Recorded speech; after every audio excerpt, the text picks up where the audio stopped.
director. We're gonna set this man on fire. You're a stunt guy. We need to keep it super profesh. Profesh is my middle name. You said your middle name was Danger. How'd we do, boss? Really? Yeah. Holster that. It's holstered. It's done. Forget. You never saw it. Tom Ryder, the biggest action star on the planet, is missing. You need to bring him back. Jodie's movie is dead. Why me? You're a stuntman. Nobody's gonna notice you. That's your job. No offense. I mean, some take it. I had no choice. I had to do something. Kick some board shit. They were trying to kill me. And not in a fun way. You make it? You can't make it. It's too dangerous. Gotta be stairs.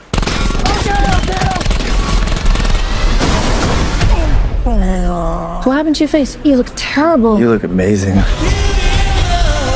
fall down. You get right back up. How far would you go for the one that you love? I'll buy you a drink when this is over. Engage your core.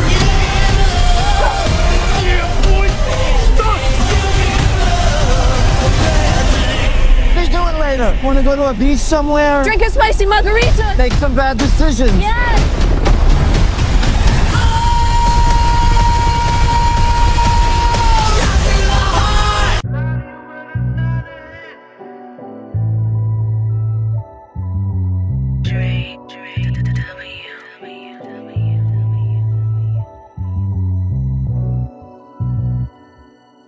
Back with another one. Today I'm going to give you a quick review and a few of my thoughts on The Fall Guy. So The Fall Guy is directed by David Leitch. He's also directed Bullet Train, Deadpool 2, Atomic Blonde 1 and 2, and he also directed Fast and Furious, Hobbs and Shaw. It seems like action is the genre that he dwells in the most in The Fall Guy's own brand, with it being a action, romance, comedy type of movie. The Fall Guy stars Ryan Gosling, Emily Blunt, Hannah Waddingham, Aaron Taylor Johnson, and Winston Duke.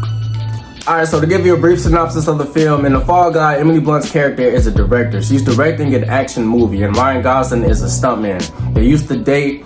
Ryan ends up getting injured on set filming an action scene and disappears from everybody and everything, including Emily Blunt, and she feels a way about that. So some time goes by and Emily ends up directing another action movie where Ryan coincidentally becomes the stuntman in that movie.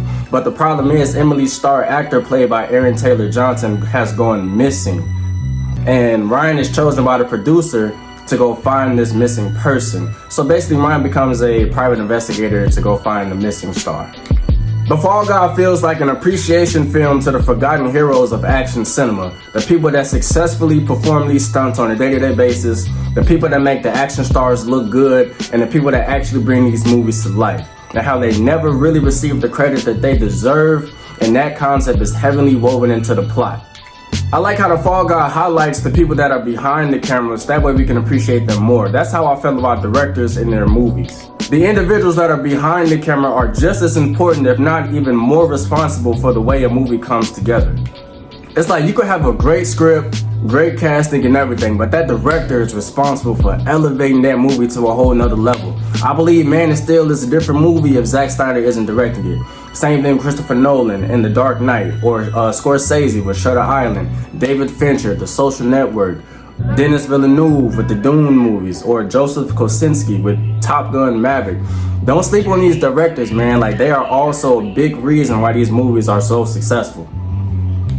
And honestly, that's why I always start my reviews by mentioning who the director is. You know, just like the stuntman, it's worth knowing who is responsible for this film's success. You know, there's certain directors out there that have built up enough credit with me that whenever they drop a movie, I'll go check it out. I don't care who's in it. I don't care if I don't know the cast at all. If it's a new Christopher Nolan film, I'll watch it. Zack Snyder, David Fincher, the list goes on and on and on. Like, depending on who you are, I'll check you out. When I saw the trailer for The Fall Guy, it seemed like it would be a pretty fun movie, and that's exactly what it was. I didn't expect it to be a super complex, layered story. I didn't have to think about being disappointed by another Marvel movie or another DC movie. It just looked like a decent action film with a concept that highlighted the life of stuntmen. And I was like, you know, I'll check it out. Let's see. I liked the pacing of the movie. It kept me entertained with the action and the plot, and the movie had a few twists in it as well. The humor was successful to me. There were moments I found myself genuinely laughing, which is a surprise because a lot of times when movies come out, they force a joke so much and I just, look at the screen like, And there was some good acting in this movie too. Ryan and Emily's chemistry felt genuine. It felt like they were really good friends. Their personalities and sense of humor play really well off of each other, so that was fun. The action sequences were pretty cool to watch too. It felt refreshing. I also like how the movie showed the behind the scenes that goes into production, the designs, the stunts, the props. That type of stuff is always cool to me. I always love behind the scenes work. So yeah. If I had to rate The Fall Guy, I would probably give it a 6.5. It wasn't mad at this movie. It did what it's supposed to do.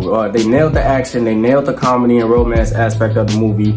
I wasn't expecting a super layered, complex story like I mentioned before. It's a fun movie. You can go see it once, enjoy yourself.